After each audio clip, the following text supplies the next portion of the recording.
تو کسی آیت کے نیچے وہ نہیں دکھا سکتے کہ کسی مفسر نے لکھا ہو کہ عیسیٰ علیہ السلام فوت ہو گئے اور اب دوبارہ دنیا میں تشریف نہیں لائیں گے. تو یہ جو میں نے آیت پڑھی ہے وَمِنَ الْمُقَرَّبِينَ، اس کے تحت کتنے مفسر نے لکھا ہے کہ مقربین کا لفظ فرشتوں کے لیے قرآن پاک میں آتا ہے. تو من المقربین کی طرف بھی اشارہ ہے کہ مسیح علیہ السلام کچھ عرصہ وہاں رہیں گے جہاں فرشتے رہتے ہیں آسمان پر. تو علماء مفسرین لکھتے ہیں اس کے تحت کہ گویا اس آیت میں مسیح علیہ السلام کے رفع آسمانی کی طرف اشارہ ہے. وَيُكَلِّمُ النَّاسَ فِي الْمَهْدِ وَكَهْلًا وَمِنَ الصَّالِحِينَ، اللہ تعالیٰ سے وہ قبورے میں بھی باتیں کریں گے اور ادھیڑ عمر میں بھی کریں گے.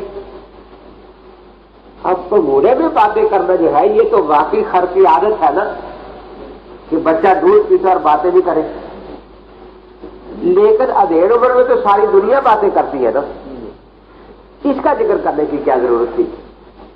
اس پر اتفاق ہے کہ مسیح علیہ السلام ادھیڑ عمر سے پہلے آسمان پر اٹھا لیے گئے ہیں، ادھیڑ عمر سے. اب یہ جو قرآن پاک کی قطعی نص ہے کہ آپ ادھیڑ عمر میں بھی انسانوں سے باتیں کریں گے، تو انسانوں میں واپس آئیں گے یہاں تو پھر ہی باتیں کریں گے نا. تو اس لیے من المقربین میں آسمان کی طرف اٹھانے کا اشارہ تھا اور یہاں دوبارہ آنے کی صراحت ہے.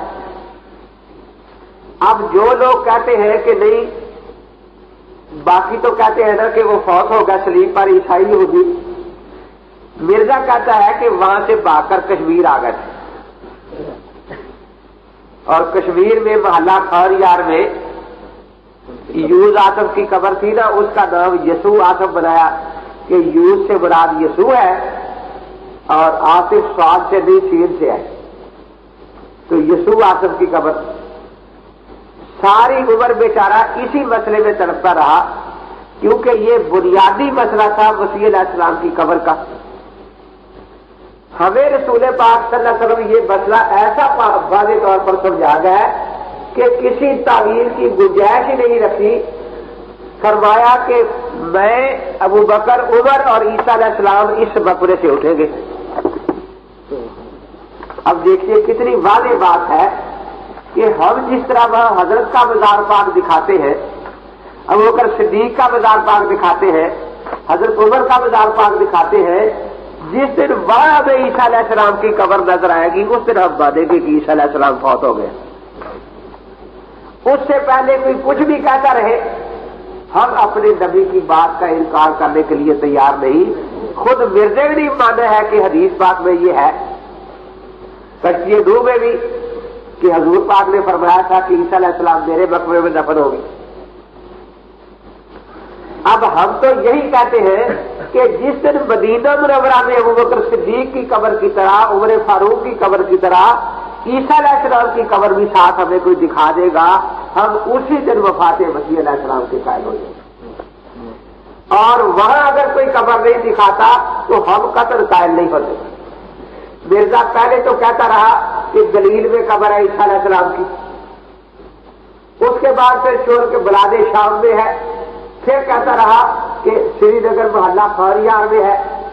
بڑے اشتہار دیے، فلاں یہودی نے تصدیق کر دیا. تو یہودیوں نے یہودی سے پوچھنا تھا اللہ کے نبی کی کام مانتی تھی.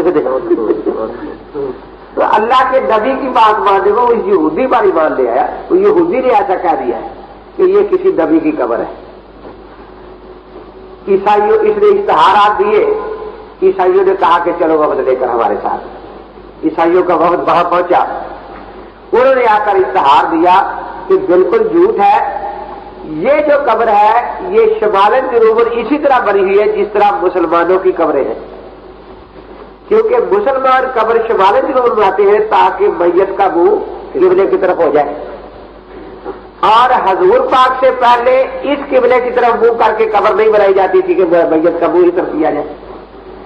یہ قبر ہی بتا رہی ہے کہ یہ اسلامی دور کی بنی ہوئی ہے، اسلام سے پہلے دور کی نہیں. کیونکہ اس انداز پر قبروں کا بنانا یہ اسلامی خاصہ ہے کہ بیت اللہ شریف کی طرف مردے کا منہ کیا جائے. اس پر ایک لطیفہ یاد آ گیا. قاضی ابو یوسف رحمۃ اللہ علیہ بیمار ہو گئے. امام اعظم ابو حنیفہ رحمۃ اللہ تعالی علیہ بیمار پرسی کے لیے چلے گئے, شاگرد کی بیمار پرسی کے لیے.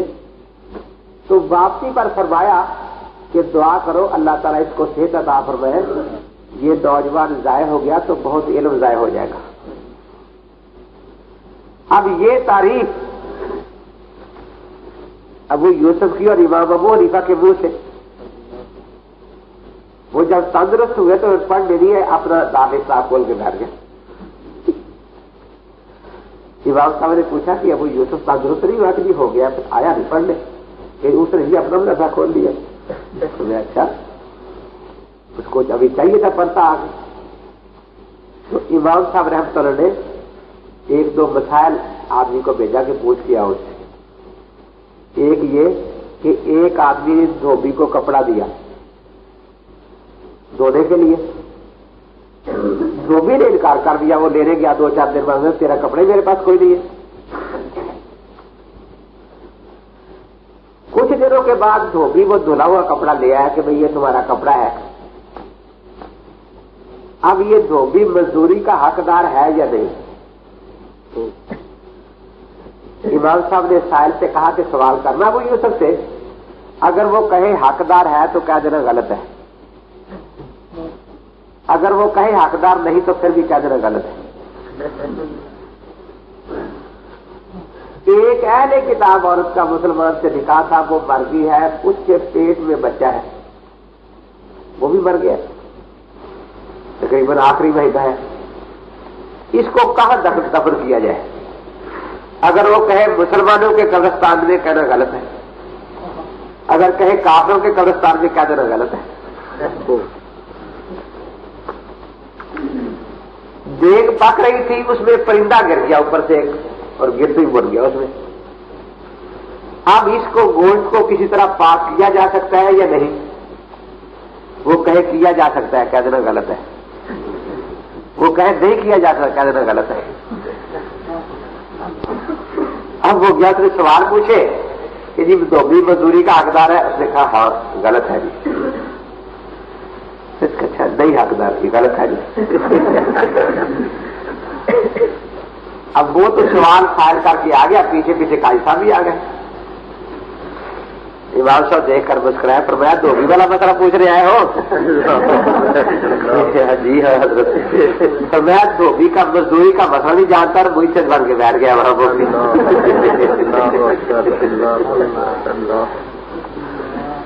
حضرت فرمائے وہ کہتا تھا مزدوری کا حقدار ہے, یہ بھی غلط ہے. فرمایا اس میں تفصیل تھی کہ اگر دھوبی نے کپڑا انکار کرنے سے پہلے دھویا تھا تو وہ مزدور ہے, وہ مزدوری کا حقدار ہے.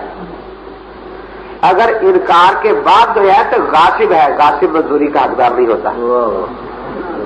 اب اس تفصیل کے بعد مسئلہ صحیح ہوگا. فرمایا اس عورت کو مسلمانوں کے قبرستان میں دفن کرنا جائز نہیں, کیونکہ کافر کو مسلمانوں کے قبرستان میں دفن کرنا جائز نہیں. لیکن اسے کافروں کے قبر میں دفن کرنا جائز نہیں, کیونکہ پیٹ میں جو بچہ ہے وہ مسلمان ہے, اس کا حق ضائع ہو رہا ہے. تو اس کو مسلمانوں کے قبرستان کے باہر الگ دفن کیا جائے گا, اور عورت کا منہ جو ہے وہ بجائے قبلے کی طرف کرنے کے اس کی پشت قبلے کی طرف کی جائے گی, کیونکہ بچہ جب ماں کے پیٹ میں ہوتا ہے تو اس کا منہ پشت کی طرف ہوتا ہے. تو جب اس کا منہ مشرق کو کیا جائے گا تو مسلمان بچے کی تدفین سنت کے مطابق ہو جائے گی, اس کا منہ مغرب کی طرف ہو جائے گا. فرمایا وہ جو پرندہ گرا ہے اس میں بھی تفصیل ہے کہ اگر اس وقت گرا ہے کہ ابھی سکون تھا, ابال نہیں آ رہے تھے, تو پھر پرندہ نکال کر اس کا پانی پھینک کے 3 دفعہ اس کو پکایا جائے اور پھر دھو دیا جائے تو اس کے گوشت کے پاک ہونے کی پاک ہو جائے گا. لیکن اگر اس وقت گرا ہے جب ابال میں تھے تو پھر تو بوٹیوں میں بھی شرائط کر گئے نا سب کچھ ابال کی وجہ سے, اب اس گوشت کے پاک ہونے کا کوئی طریقہ نہیں. تو مقصد یہ ہے کہ مسائل بعض تفصیل طلب ہوتے ہیں نا, تو اس زمانے میں قاضی صاحب پھر کہتے کہ پھر میں نے ارادہ کیا کہ جب تک استاد زندہ رہیں گے میں کبھی مفتی نہیں بنوں گا.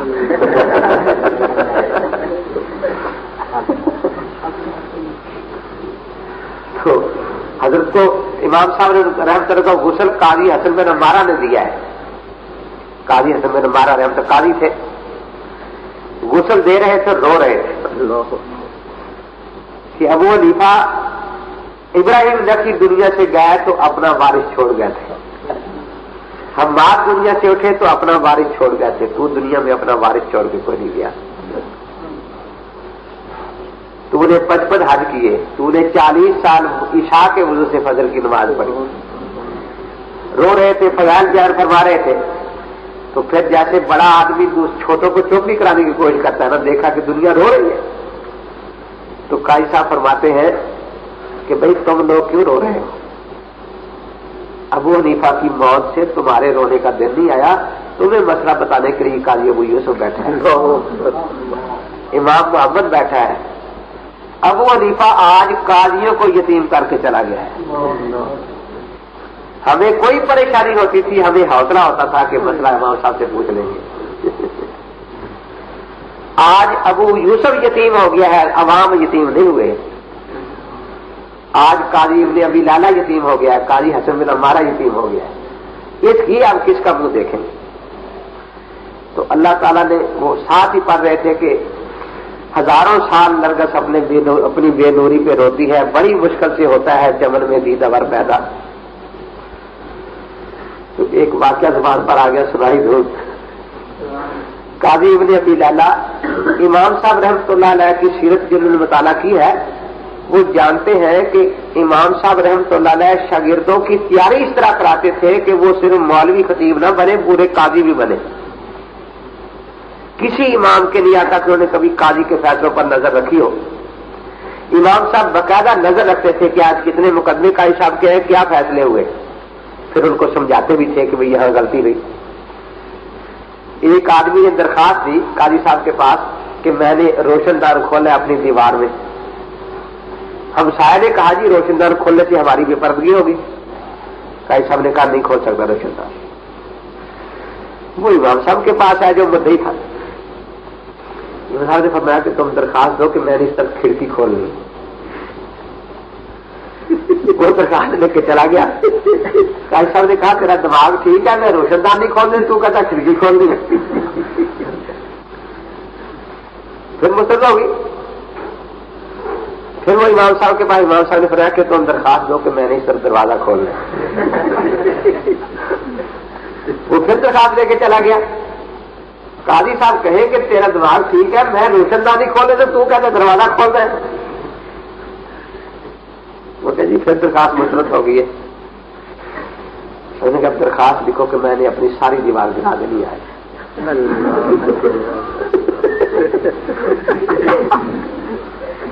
جب وہ درخواست لے کے گیا تو قاضی کہنے لگا کہ تو ابو حنیفہ کے پاس سے ہو کر آتا ہے. عجیب بات ہے کہ میرے ذہن میں یہی بات نہیں آ رہی کہ جس کو پوری دیوار گرانے کا بھی حق ہے وہ روشن دان کیوں نہیں کھول سکتا. دیکھا بھی میں تو دیوار گرانے سے آپ کو نہیں روک سکتا, اس لیے تو بے شک روشن دان کھول لے. تو امام صاحب رحمۃ اللہ باقاعدہ نظر رکھتے تھے. قاضی صاحب کبھی تو شکریہ ادا کرتے, آخر انسان سے کبھی غصہ بھی آ جاتا کہ بھی اس طرح میرے فیصلوں کی ناقدری ہو جاتی ہے. درخواست دے دی کہ اگر مجھے قاضی رکھنا ہے تو امام ابو حنیفہ کو فتویٰ دینے سے روکا جائے. قاضی صاحب کی درخواست تھی, منظور ہوگی, امام صاحب کو فتویٰ دینے سے روک دیا, کیونکہ اس زمانے میں